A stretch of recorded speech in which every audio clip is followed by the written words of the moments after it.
What is a mind trick you know of? I'm a paramedic. When a patient is possibly faking unconsciousness, we have two tricks to determine if they're really unconscious or not. First, you can lightly brush their eyelashes with your finger. Their eyes will flutter if they are faking it. Alternatively, if they're on their back, you can lift their arm over their face and let it go. A conscious person will drop their arm away from their face. Finally, a trick to see if someone is faking a neck injury or neck pain. Put a thermometer in their mouth while checking their vitals. Then ask them a yes or no question while looking them in the eyes. If you aren't looking directly at them, they tend to answer with a strained aha or UNH. But if you're looking directly at them, they will usually nod their head. Someone who is faking the pain can do this with ease. And yes, there are a lot of calls where people fake pain, illness, etc. for various reasons. Okay, so here's one my father taught me years ago when I was just a small child. It's not a mind trick so much as it is an illusion. Then again, an illusion is just tricking your mind, so I think it counts. So I use the knuckles on my pointer finger and middle and wrap them around someone's nose. Then I pull back, while I covertly slip my thumb between my two knuckles. I then proclaim, "Got your nose." Most people stand in shock until I reveal that I haven't actually removed their nose. It's a useful trick for picking up women as well as entertaining at parties. My favorite works best in sports. It's more of a way to get into other people's mind and screw them up. Say you're playing against a girl who is just on fire, completely in the zone and dominating. Casually ask, "Hey, what have you changed to X better?" or something to that effect. I've done it in volleyball where I ask a guy who's been hitting amazing, "I've never seen you jump so high before. What did you change?" More often than not, it throws them off their game. Done it in hockey too. "Hey, your shot looks amazing. What foot are you leading with?" Double quote. It occurred to me a while back that a security uniform, any security uniform, will get you past everyone, including security guards from a different company with a completely different uniform. As a security contractor, businesses at malls, for example, will call me to watch their store specifically for different reasons. Mostly at night. One time I got lost. I ended up at the entrance of a closed department store at a mall, and the manager himself pretty much ushered me in. If I hadn't asked how to get to my destination, he would have just bolted off and I would have had the place to myself. It's not the first time I wandered into places I shouldn't be, completely unchallenged. Also, it's really nice for when I want to smoke a joint in plain view. Cops just nod or wave at me, no matter where I am standing at whatever time of night, with absolutely no idea if I should be there or not. And all my uniform consists of is black slacks and a polo with an arm and chest patch. Nothing flashy or even that noticeable. Most of the time I feel as though I'm just dancing in everyone's peripheral vision, and they contrive for themselves that whoever I am, I should be here and don't need to be questioned. It's a head trip. If you have to exert authority, act as though your orders would never be questioned, and you'll be fine. If you have to throw someone out of a place, just keep advancing on them until they're out the door. Look at the other person's elbow and never miss at high fives. Tighten the muscles around your eyes and people will think you're ridiculously tired, even if you've been getting 8+ hours of sleep a day. Great for getting the boss off your case when you ask for a deadline extension. Close bracket. If you smell awful, wearing a t-shirt with home renovation type stains, paint, plaster, dust, etc. causes people's minds to interpret less awful scents from your odor, essentially making you smell better. When receiving a delivery, pay or sign for the packaged pizza while saying thanks. You too. If they didn't catch what you said, they will reply with the exact same sentence. Looking behind the person during a conversation makes them ridiculously curious. Tracking something with your eyes makes them even more curious. Winking, nodding, or shaking your head at something behind them makes them paranoid. If you're looking at or signaling to something that isn't there, They will feel uneasy for the rest of the day. This almost always results in them turning around to see what's going on back there. Great for April Fool's Day. Make people believe you are a sage with ridiculous amounts of life experiences with the following. 1. Tell them a few immutable facts or guidelines they can use in life. 2. Tell them to never tell anyone everything they know and emphasize this during every interaction with them in the future. 3. Tell them even more things. They will see you as a never-ending wealth of knowledge with the premise that you're actually holding back far more precious knowledge from them. If you're in a position of authority or rank to them, this can be incredibly intimidating because they believe that you know everything they know and more. Even if you don't. Learn to make incredibly risky bluffs with confidence. If you put all your cards on the table from the start, people are afraid of what you've got up your sleeves. Go all in on a 7 high trash hand with the confidence of a laser-mounted LIGO spy with an IQ of 164 and 30 escape plans. Walk through an employee's only doorway as if you own the place and use their pristine bathrooms. The more confidence you show when you do something, the easier it is to get away with it. Give someone a pen and paper and ask them to write anything. Most of the time, they'll write their name. When trying to convince somebody to do something, offer them 2 options, either of which is okay with you. Humans have a hard time selecting outside of the given options. Example. So, did you want me to pick you up at 7:00 or 7:30? Did you want me to pick up the $50 one or the $35 one? Etc. I call this one the Glenn Beck because he's the master. But really news sources and political campaigns use this trick every day on all of us. Want to plant an idea in someone's head and have them not be able to trace it back to you? Phrase the idea as a question, inducing uncertainty. By using related ideas, basic word association. Bear with me. Let's say you want to get your wife to cook dinner at home more. And you know she associates home cooking with higher nutrients. Instead of saying you should cook dinner more often, you'd simply ask the question. Timmy's looking a little pale. Do you think he's getting enough vitamins? Let the target's imagination do the convincing for you. Vitamins, nutrition, home cooking. You just have to have an idea how your target associates words if you're going for a specific result. Or the whole thing has to be generic enough to work on most people in a given culture if you're trying to change the tide of an election. A couple of these ideas, strategically planted, can completely change someone's disposition. There's probably a word for this whole concept, but I don't know it. I sort of rediscovered it in a vacuum. If you have to hold eye contact to someone, for example while listening to a long speech which you find hard to focus on or during a last one to laugh game, look at the opposite's nose.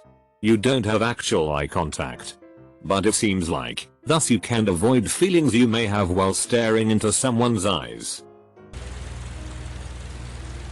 I live in inner city Akron, Ohio. Needless to say, there is a pretty high crime rate around the university center. So I took a self-defense course at the university and learned the best self-defense tricks I could have never thought of. Act crazier than the person attacking you. I'm talking mental patient on PCP with a bad case of Jack Nicholson insane. 9 times out of 10 they will see you as unpredictable and not want to even mess with you. For example, I was across the street from my apartment at a Circle K buying a 40 and a pack of smokes at about midnight 30 and this guy comes up from nowhere and asks me if I want to make some money. I reply no thanks. I have a job. The clerk behind the window disappears to get my stuff and I'm stuck outside in the open standing right next to what amounts to a drug selling would-be burglar. After a while the silence and tension gets unbearable and I ask him what his proposed opportunity entails. Just then the clerk comes back, gives me my stuff, and shouts out the window, "Yo, what's up? Dental?" or something along those lines. The shady guy shakes his head and starts to walk away. I pay for my stuff, start walking along under the lights along the white wall of the building so I can be seen in case anything happens, and I see to my left that this shady guy is following me. walking parallel to me in the parking lot where it's dark. He calls over to me and starts walking towards me. I'm all like nope, so I curve my arms up so my hands are in my armpits and I crouch down with a wide stance and walk sideways in a crab walk gorilla style fashion and start screaming obscenities about aliens and Arabic coffee. The guy takes one look at me and makes a run for the bus stop. TL. DRA guy started following me in a parking lot of a Circle K late one night, so I went into gorilla mode and acted like a paranoid schizophrenic, so he ran off. If you ask a question and receive only a partial answer, respond with polite silence. Simply wait. A more complete answer will usually follow. If you're trying to find something, try looking right to left as opposed to left to right. Your eyes tend to skim over things if you search in the direction you are used to reading in. So skim the opposite way. It takes me a bit more effort to do this, but I notice more details. If I need to remember to do anything at all the next day, I will put something in my room out of place. This works every time. Say for example I really want to remember to email my professor before leaving for class, I will put a movie on the floor. I will initially think, why is it, oh right, email Ernie. A key technique for me. When trying to get away with something sketchy, not illegal per se, but frowned upon, walk into the place like you own it. Don't glance around. Don't even stop for a second or look confused. 9 times out of 10 nobody will question you. You can get away with lots of things that way. There's something in sales called the Sullivan nod. Basically when you're asking someone something, nod up and down while you're asking. Their mirror neurons start firing and they begin nodding and agreeing with you subconsciously. 60% of the time it works every time. During a job interview, you want to keep eye contact with the person you're talking to. It makes you seem more alert and confident. Here's the trick. Every 5 or 10 seconds switch the eye you're looking at. It's such a small motion that the other person can't see it, but it makes your eyes look like they're sparkling, which makes you look very interested in what the other person is saying. Probably works for dating too. Clarification. Some people have asked for clarification on how this is supposed to work. On the small motion part, you have to be a few feet away from the other person. Otherwise the angle your eyes have to shift to look at the other eye is easily noticeable. On the sparkling. Since your eyes are perfectly spherical, when they move the reflection of any lights in the room changes slightly.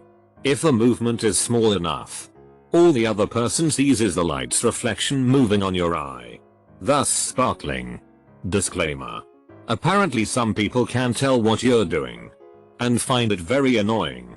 If you're trying this and you get weird looks, you should probably stop. The door in the face. https n Wikipedia. Org wiki door in the face technique.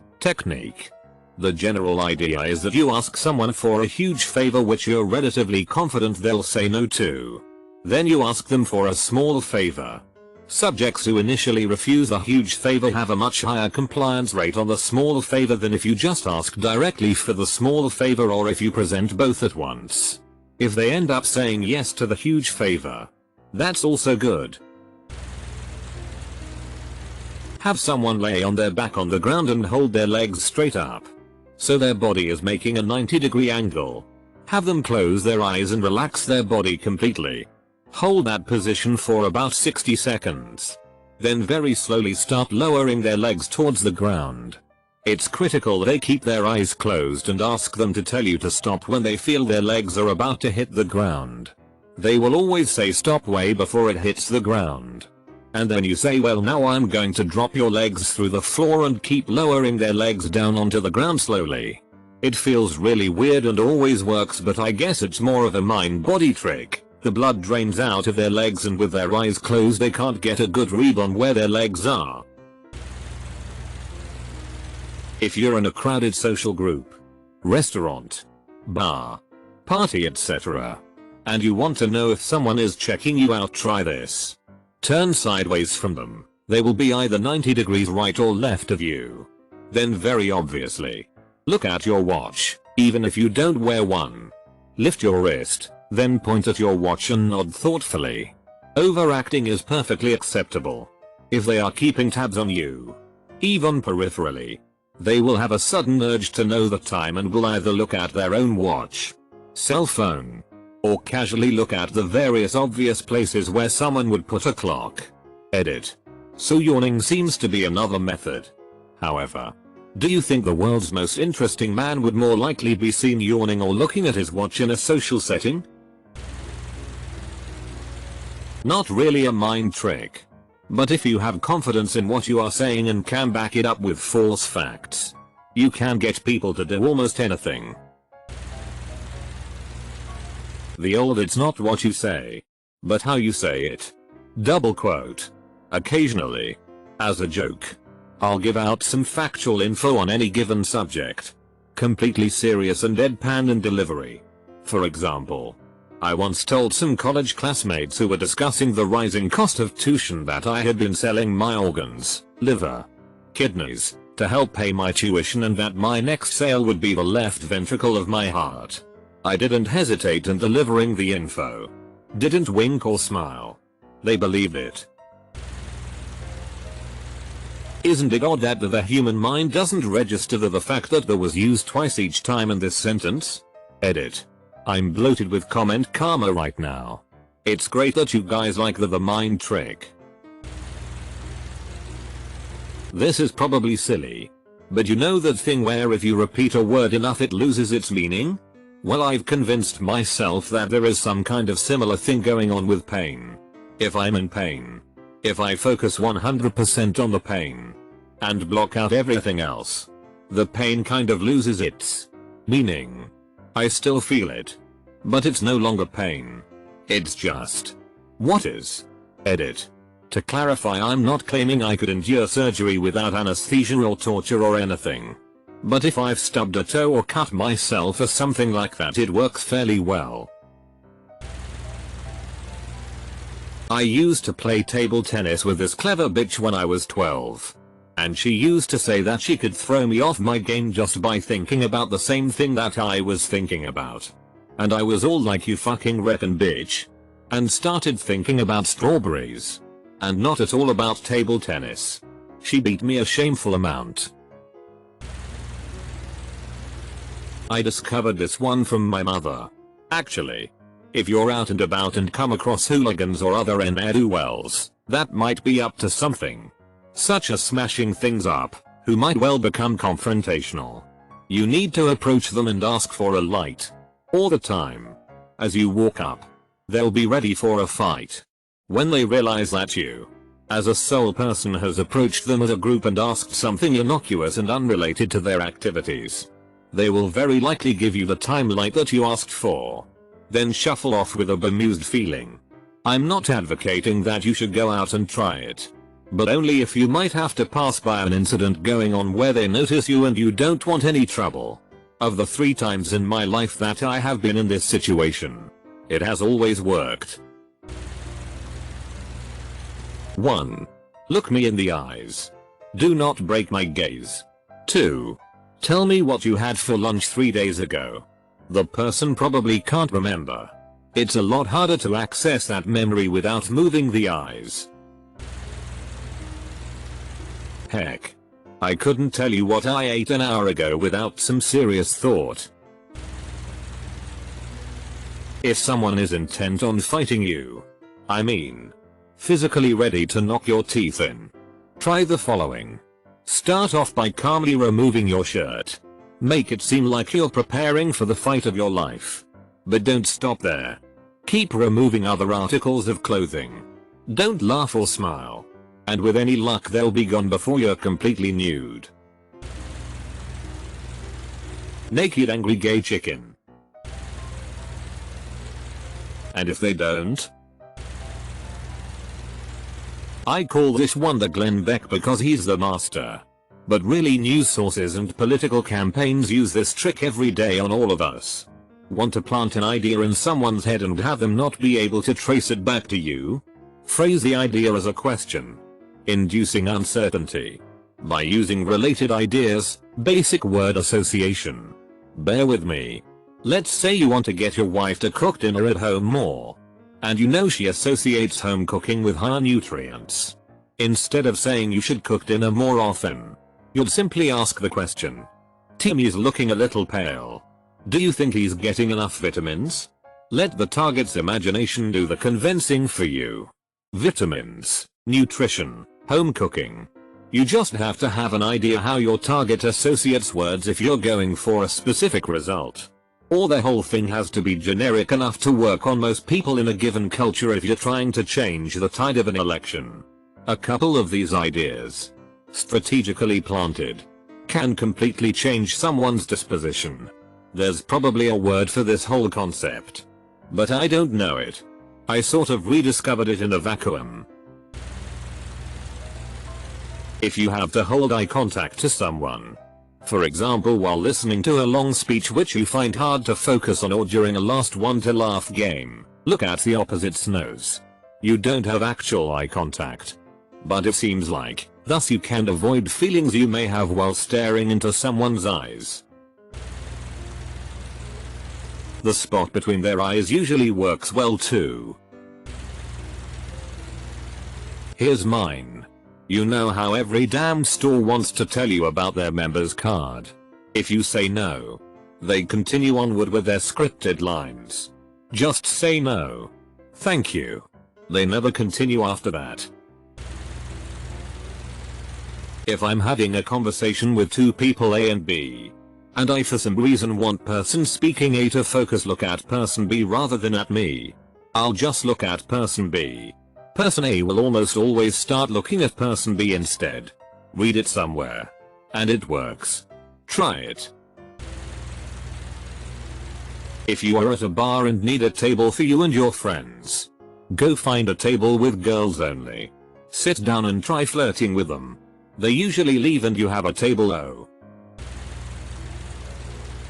When bargaining, it usually doesn't matter whether or not the other person gets a good deal but whether or not they participated. If you start low and then let them bargain up to what you originally would have offered, they'll probably take it. Learned this one second hand from a smuggler. People tend to notice things they're looking for, and once they don't find it, or even better, they do find it, they ignore everything else. So if you want to slip something by someone, make sure they catch you on something that doesn't matter, and they won't focus on what you're hiding. The story behind this is that in Berlin while the wall was up, there was this smuggler who used to ride every day from East Berlin into West Berlin, or perhaps it was vice versa. I don't remember, with a bag of sand on the back of his bicycle. Every time, the checkpoint guards would cut open the bag of sand, search through it, find nothing, and let him go on his way. And every night he would return. They never realized that he was smuggling bicycles. In a job interview, or tense first meeting, don't cover up your chest, just don't, and imagine that the stranger is someone you know really well. And after practicing this a few times, you will be able to hotwire people into instant rapport. Works 90% of the time. I was at the front row of a concert and needed to get out mid-show. No one was letting me by. I decided to fake like I was about to throw up. The crowd had parted for me like I was Moses. Worked all the way through the crowd. Not one person stood in my way for more than a second. When I got out, I just walked normally, troll face. I hypnotized myself into quitting smoking. Every time I had the impulse to light up, I simply told myself, what a strange thing for a non-smoker to think. Eventually I convinced myself that the cravings were anomalous and could safely be ignored. If any of you have the opportunity, take a social psychology class. It's filled with this kind of stuff, most of which has actual practical application. One of the most fascinating things I came across in the class was about reflected body language. For example, if you believe you have a red dot on your head and you're sitting one-on-one with another person talking, You'll probably think that they are acting uncomfortable because of the dot. But in this study, there is no dot. And the person is acting that way simply because you're acting that way, all because you believe you have a red dot on your head. The implications of our subtle and usually unconscious body language are huge. And 99% of the time we're completely unaware of it. If you want to make a good first impression, you should make eye contact and copy the other person's actions. For example, if you see the other person fold his/her arms, then do it also. Just don't be obvious about it. After a while the person will feel more comfortable around you. You can then try doing something like fixing your glasses or hair or touching your ear. And see if the other person does the same. Then you know you are in. And the person is copying you without knowing it. That means she likes you. Hockey player here. If you start banging your stick and yelling here, here, while the other team has the puck, as if you're calling for a pass casually from your own team, they will not expect someone on the other team to be doing this. And half the time they will pass it. The other half of the time, though, you'll look like a fucking idiot. If you are falling asleep in a boring meeting, sit straight up with both feet on the floor shoulder width apart. Then lift one foot up. But only an inch or two. No one will see it. And it is impossible to nod off in this position.